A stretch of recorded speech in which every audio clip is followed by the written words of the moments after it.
And if you're just joining this stream right now, I'm reading from the book The Atlantean Conspiracy. All right.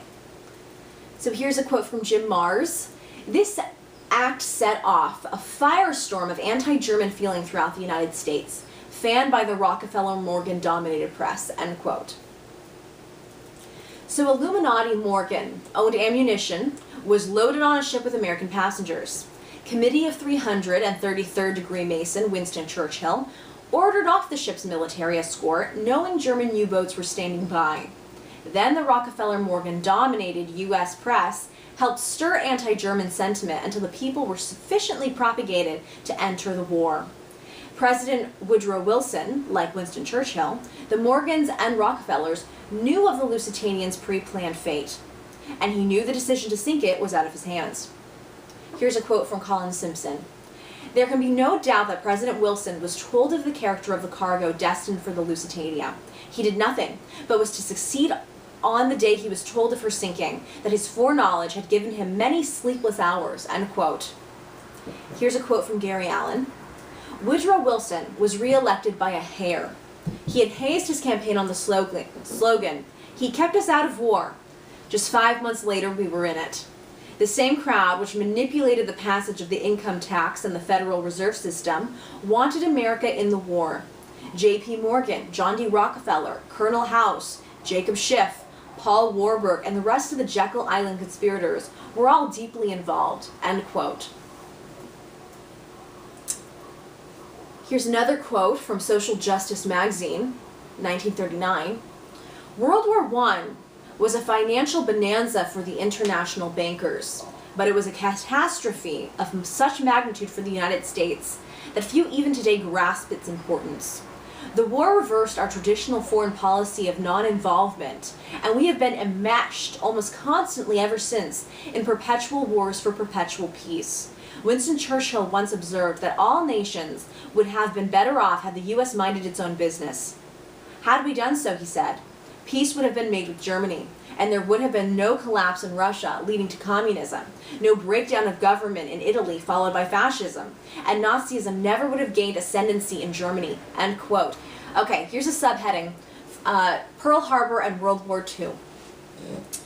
Though it goes unmentioned in America's government-issue school textbooks, documents and recordings have been declassified and released through the Freedom of Information Act request, proving that America's entry into World War II was another calculated event, not the result of a surprise Japanese attack.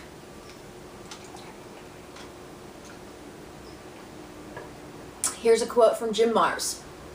Oh, I'm sorry, Rod. Yes, I do have an Instagram. It is the same as my name here, just without the space, @CumQuackKelly. How am I doing? I'm doing very well, Jeff. Thanks. Guys, if you're just joining us right now, I'm reading from the book The Atlantean Conspiracy. Feel free to put any comments, questions, opinions in the comment section. Okay, here's a quote from Jim Marrs. A 1940 Gallup poll showed 83% of the public was against intervention. A good pretext was needed to gain support from an intransigent public, end quote.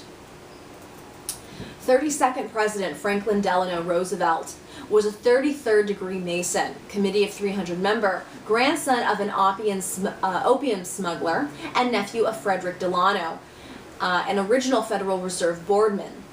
FDR stayed in office for 12 years, from 1933 to 1945, choosing Skull and Bonesman Henry Stimson as Secretary of War for the last 5 years. Henry Stimson was also Secretary of War to his brother Bonesman President Taft from 1911 to 1913 during the buildup of World War I.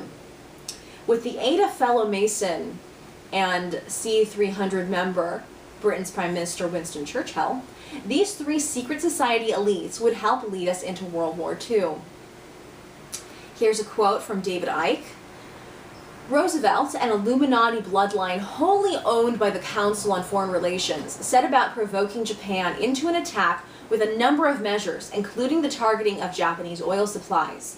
As a congressional investigation heard in 1945, the messages indicating a decision to go to war with the United States and Britain, though not with Russia, were intercepted and decoded on December 3, 1941, 4 days before Pearl Harbor. These messages subsequently went missing from Navy files. Other decoded messages gave Roosevelt prior warning of the attack, but the public were not told, and nor were the sitting targets in Hawaii. In all, Roosevelt had information from 8 different sources indicating a probable attack.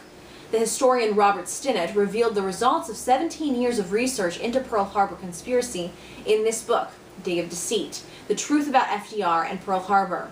His research included more than 1 million documents obtained under the Freedom of Information Act, which show that knowledge of the Japanese plans was kept from commanders in Hawaii, the very same men who were later made scapegoats for what happened." End quote. One very early warning came almost a full year before the attack on January 27, 1941. Joseph Grew, the U.S. ambassador to Tokyo, wrote a letter to Roosevelt stating specifically that in the event of war, Pearl Harbor would be Japan's first target.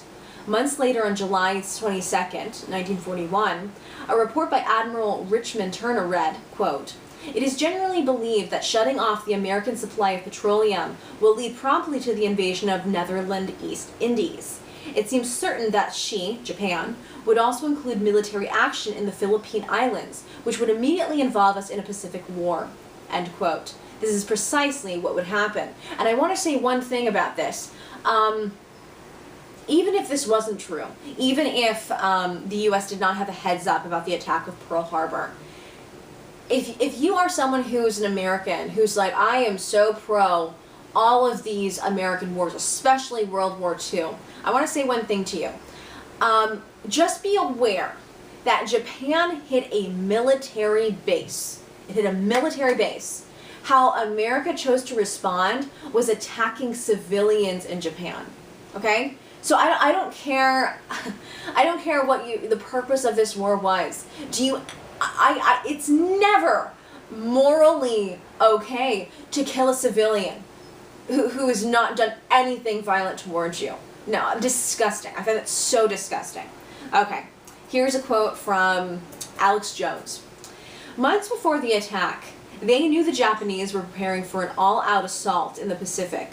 The History Channel and many historical records have reported that 12 days prior to the attack, Roosevelt knew the actual date of the strike.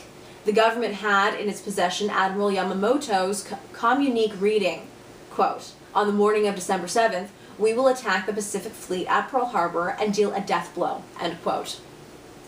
2 weeks before the Pearl Harbor attack on November 25, 1941, after a conversation with Secretary of War Henry Stimson, Roosevelt wrote in his diary, quote, 'The question was how we should maneuver them into the position of firing the first shot without too much danger to ourselves. It was desirable to make sure the Japanese be the ones to do this, so that there should remain no doubt in anyone's mind as to who were the aggressors,' end quote. On November 26th, the day after Roosevelt's diary entry, he received a very suspicious phone call from Winston Churchill. A large Japanese fleet, including 6 aircraft carriers, had recently gone missing, and Churchill said to Roosevelt in the recording, quote, 'I can assure you that their goal is the cutouts fleet in Hawaii.' It cuts out, fleet in Hawaii at Pearl Harbor. Roosevelt goes on to ask, quote, 'The obvious implication is that the Japs are going to do a Port Arthur on us at Pearl Harbor. Do you concur?' End quote.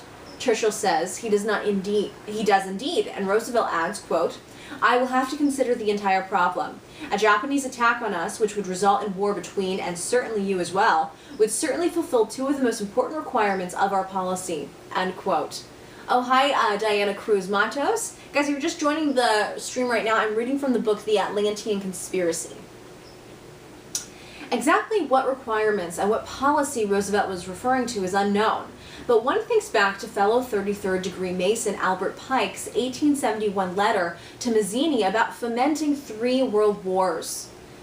It was also Churchill's fellow Committee of 300 member and Mason H.G. Wells who predicted in his 1933 book, quote, The Shape of Things to Come, that a second world war would start around 1940, originating from a German/Polish dispute. Were Albert Pike, H.G. Wells, and other Masons prophetic in their visions of the future? Or were they knowingly, actively working towards a long-planned objective? Oh, by Keene Street. This is a quote from Jim Mars.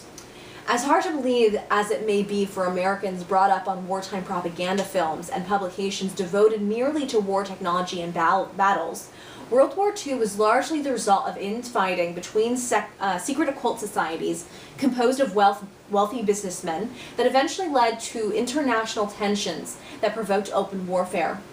As in other conflicts, the manipulation and influence of these societies is found in the origins and finances of the war, not on the battlefields. Abundant evidence now exists indicating that World War II was brought about by agents and members of secret societies connected to the Illuminati and Freemasonry in both Germany and Britain, end quote. Yes, Agent Cab, I am reading the same book. I will be, also if you missed past readings, I am putting this on my YouTube channel, Kumquat Kelly, so that can be there to watch. Thanks, Agent Cowboy. Yeah, so I'm still reading. Guys, feel free to put any questions or opinions in the comment section. All right. The day after the Roosevelt/Churchill phone call on November 27th, 1941, news of the Japanese fleet's probable approach on Pearl Harbor reached CFR-connected U.S. Army Chief of Staff George C. Marshall. On the same day, he sent a message to Hawaiian commanders stating, quote, "Hostile action possible at any moment. If hostilities cannot be avoided, the United States desires that Japan commit the first overt act. This policy should not be construed as restricting you to a course of action that might jeopardize your defense," end quote. Do I have an Instagram? I do have an Instagram. It is the same name as my name here on Likey. It's just without the space, so Kumquat Kelly.